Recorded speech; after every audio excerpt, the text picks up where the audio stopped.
नमस्कार। चलिए आज भारतीय संविधान के एक बहुत ही बुनियादी लेकिन बेहद महत्वपूर्ण हिस्से को समझते हैं। अनुच्छेद 5। ये वो नियम है जिसने एक बहुत बड़े सवाल का जवाब दिया था।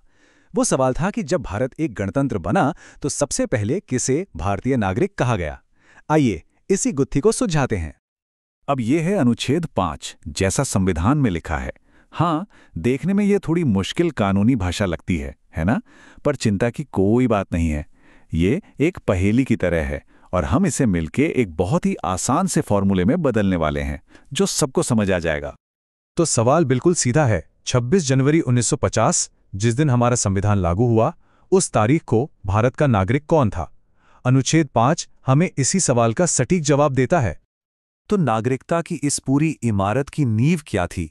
वो पहली और सबसे जरूरी शर्त जिसके बिना बात आगे ही नहीं बढ़ सकती थी। सब कुछ इस एक लाइन से शुरू होता है। हर वो व्यक्ति जिसका भारत के राज्य क्षेत्र में अधिवास है। ये समझिए कि ये पहली सीढ़ी थी। अगर कोई इस शर्त को पूरा नहीं करता तो नागरिकता की दौड़ में वो शामिल ही नहीं हो सकता था। तो फिर ये शब्द अधिवास यानी डोमिसाइल, इसका असली मतलब क्या है? देखिए, ये सिर्फ एड्रेस या पता नहीं है। ये वो जगह है जिसे कोई अपना स्थायी घर मानता है, जहां उसका हमेशा के लिए बसने का इरादा हो। मान लीजिए कोई काम के लिए कुछ साल विदेश में रह रहा है, लेकिन उसका दिल, उसका घर, उसका स्थायी ठिकाना भारत ही है, तो उसका अधिवास भारत में ही माना जाएगा। तो ये याद रखना बहुत जरूरी है कि अधिवास सिर्फ एंट्री टिकट था। ये जरूरी तो था, लेकिन सिर्फ इससे काम नहीं चलने वाला था। इस पहली शर्त को पूरा करने के बाद ही नागरिकता तक पहुंचने के 3 अलग-अलग दरवाजे खुलते थे। तो एक बार ये तय हो गया कि किसी का अधिवास भारत में है, उसके बाद नागरिकता के लिए 3 विकल्प और थे। चलिए देखते हैं कि वो क्या थे। और यहां पर सबसे दिलचस्प बात यह है कि अधिवास की शर्त पूरी होने के बाद इन 3 शर्तों में से सिर्फ एक को पूरा करना था, तीनों को नहीं। ये कोई चेकलिस्ट नहीं थी, बस कोई भी एक रास्ता चुनना था। तो ये थे वो 3 रास्ते। पहला, जन्म के आधार पर, अगर किसी का जन्म भारत की धरती पर हुआ हो।